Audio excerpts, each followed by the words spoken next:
Extremely unfortunate news coming from Telangana now. 8 students have died by suicide within 24 hours after the declaration of the intermediate exam results. These exams are equivalent to class 11th and 12th there in Telangana. And these results were announced yesterday, and within 24 hours, 8 students have died by suicide. My colleague Uma Sudhir joining us for more details on this. And Uma, the Education Minister has also written to the teachers there. And Telangana, unfortunately, has had a history of student deaths by suicide after the declaration of intermediate exam results. So what have the authorities said on this? What are the steps they're taking against this? And what can you tell us about these 8 suicides? One, that yes, Education Minister has written to all the teachers across the state saying that while they encourage or celebrate the students who have passed or have been extremely meritorious, they must in fact be there for those students who have failed in their exams, reassure them and counsel them that there is an opportunity to take the exam once again in June, and therefore they should not lose heart. Having said that, I must also point out that Telangana has had a very distressing, should I say, trend of having these kind of suicide deaths happen every time intermediate exam results are being declared. In fact, in 2019, there were as many as 25 student deaths that happened by suicide after the declaration of results, and that had, at that time, of course, there were allegations about problems with the kind of marking system that happened, the computer system, the software that was used, and there were probes that were ordered. But subsequently, what had happened was that the government had set up helplines. They had set up a separate cell for counseling for students. There were teachers who were asked to be appointed as separate counselors trained for the job.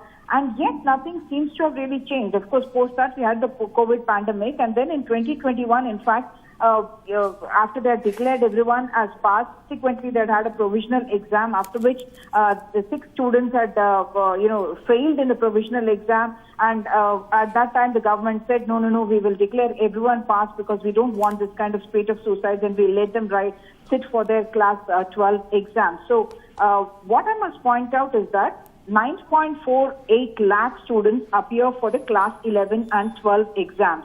And both class 11 as well as class 12 is considered as a board exam here, not just a class 12 as it happens in, the CBSE or the ICS boards.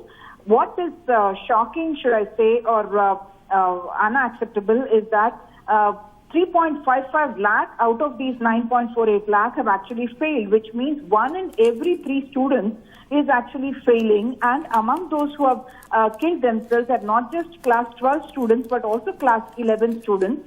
The pass percentage among the girls is a little bit better, 70%, while the pass percentage among the boys is only 55%, which means literally, 1 in every 2 boys is failing this exam. And perhaps the government needs to start looking at why this kind of very poor pass percentage that the intermediate board is recording. I must point out also that yesterday the class 10 results were also declared, and the government is trying to act proactively and telling students that, of course, in this case, the pass percentage was better at 82%, but they are trying to counsel students and parents to say that this is not the end of the road and you can always try again and do better in your exams. But yes, this is very, very worrying.